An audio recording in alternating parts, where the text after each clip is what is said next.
सीमा राजभर के सहारे अखिलेश की नई चाल, क्या ओपी राजभर को लगेगा तगड़ा झटका? राजभर वोट बैंक पर एसपी की नजर, बिगड़ेगा खेल। 2027 से पहले सियासत में होगा बड़ा उलटफेर। ये सवाल अब अहम हो गया है क्योंकि पूर्वांचल की सियासत में एक बार फिर हलचल तेज हो गई है और इस बार केंद्र अखिलेश यादव हैं, जिन्होंने ऐसा दांव चला है जिसे सिर्फ एक नियुक्ति समझना बड़ी भूल होगी, क्योंकि इसके पीछे 2027 की पूरी सियासी बिसात बिछाई जा चुकी है। बलिया की रहने वाली सीमा राजभर को समाजवादी पार्टी की महिला सभा का राष्ट्रीय अध्यक्ष बनाकर अखिलेश यादव ने सीधे तौर पर ओम प्रकाश राजभर को चुनौती दे दी है और यही वजह है, कहा जा रहा है कि सिर्फ ये संगठनात्मक बदलाव नहीं बल्कि हिसाब बराबर करने की शुरुआत है।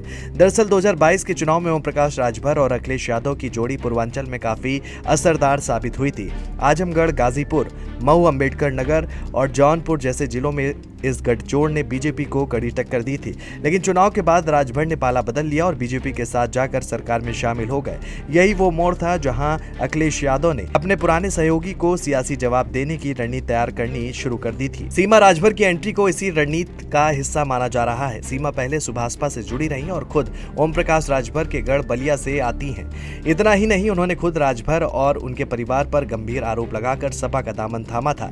ऐसे में उन्हें आगे लाकर सपा ने सीधा संदेश दिया है कि अब लड़ाई सिर्फ नेताओं की नहीं बल्कि उनके वोट बैंक तक पहुंचने की है। सपा की रणनीति सिर्फ यहीं तक सीमित नहीं है। माना जा रहा है कि अखिलेश यादव 2027 से पहले सुभाषपा के कई विधायकों को अपने साथ जोड़ने की कोशिश में है। 2022 में सुभाषपा के 6 विधायक सपा के समर्थन से जीत कर आए थे, जिनमें से कई का झुकाव पहले ही सपा की ओर माना जाता रहा है। ऐसे में अगर इन विधायकों में टूट होती है तो ये ओम प्रकाश राजभर के लिए बड़ा सियासी झटका साबित हो सकता है। इस पूरे समीकरण में सबसे अहम भूमिका राजभर वोट बैंक की है।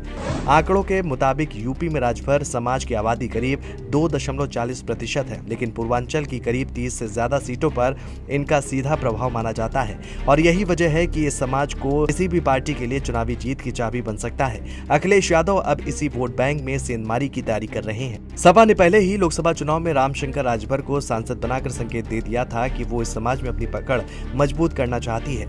अब सीमा राजभर को आगे लाकर उस रणनीति को और धार दी जा रही है। वहीं ओम प्रकाश राजभर भी इस चुनौती को हल्के में लेने के मूड में नहीं है। वे लगातार अपने आधार को मजबूत करने की कोशिश कर रहे हैं, लेकिन सपा की आक्रामक रणनीति ने उनकी मुश्किलें जरूर बढ़ा दी हैं, क्योंकि जब हमला सीधा वोट बैंक पर होता है तो असर गहरा होता है। अब देखना यह होगा कि ये दांव जमीन पर कितना असरदार दिखता है, लेकिन इतना साफ है कि 2027 से पहले ये सियासी लड़ाई और भी दिलचस्प होने वाली है, जहां हर कदम और हर फैसला चुनावी नतीजों की दिशा तय करेगा।